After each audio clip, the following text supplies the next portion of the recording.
Ladies and gentlemen, boys and girls, nerdlings of all ages, welcome to Overwatch Epic Plays. The game's only been in beta for a couple of days, but already we have some pretty awesome gameplay footage to share with you here today.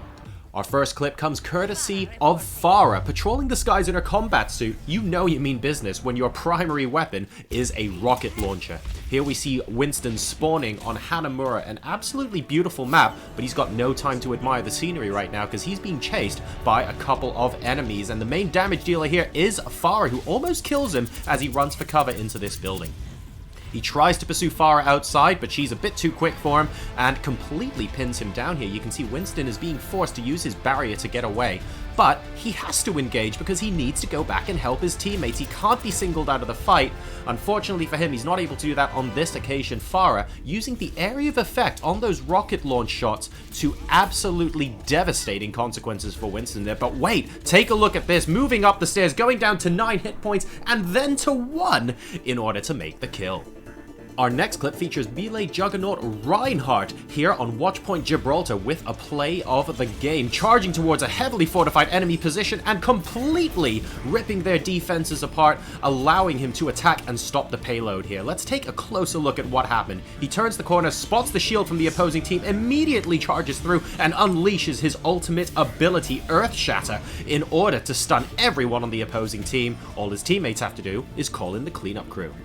On now to a clip from one of everybody's favorite characters. It is, of course, the Reaper. Here we are on Numbani, and Reaper is trying his best to stop a payload, but is going up against the Great Wall of Reinhardt and is unable to make much progress. He's also stuck on 99% on his ultimate ability. He sees to the left-hand side, though, that there's an enemy available. He gets his ultimate off, and now he's getting ready for the combo. Wraithform right into the waiting pack of enemy minions, and Death's Blossom, ladies and gentlemen, means that the multi-kill is secure. Let's take a look at that again. Spotting the gap to the left, reloading and checking for the positioning of the payload there, and then marching straight on in, knowing exactly where his opponents are going to be, and unleashing a devastating ultimate to allow his team to retake the objective and the game. We now have nature-loving war robot Bastion making an appearance here on Dorado as he starts the game with his teammates to escort the payload. His enemies, though, are already in position and ready to repel the first attack, but Bastion does something unexpected, activating his sentry configuration on top of the payload itself, getting a fantastic vantage point and completely wiping out that first attack. Let's take a look at that again. Moving up top while all fire was concentrated at ground level, taking his opponents by surprise and allowing his static sentry configuration to all of a sudden become moving destruction. And our final play of the day goes to Junkrat, anarchist, thief, demolitionist, mercenary, and all-round maniac here on Dorado. With only 10 seconds left to prevent losing in escorting the payload, he manages to get a double kill and forces the game into overtime. And now he's in a position where he's able to continuously support his teammates by non-stop lobbing down a ridiculous amount of damage from his frag launcher as well as his concussion mines as the payload moves up towards the top.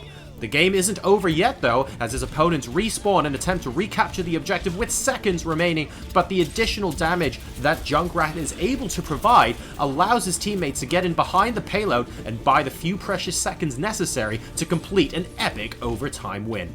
It all goes back to those first 2 kills, though, without which this overtime wouldn't have been possible. With only seconds remaining in the game before losing, he identifies the 2 characters he needs to take out, and a couple of fantastically placed grenades forces the game into overtime. Ladies and gents, that's it for now, but don't forget your video can be featured on Overwatch Epic Plays. Just click the link at the end of the video or read the description for ways to email this in. In the meantime, thanks for your likes and subscribes to the YouTube channel, and we'll see you next time, maybe to watch some of your fantastic plays from Overwatch. Take care. Let's do it!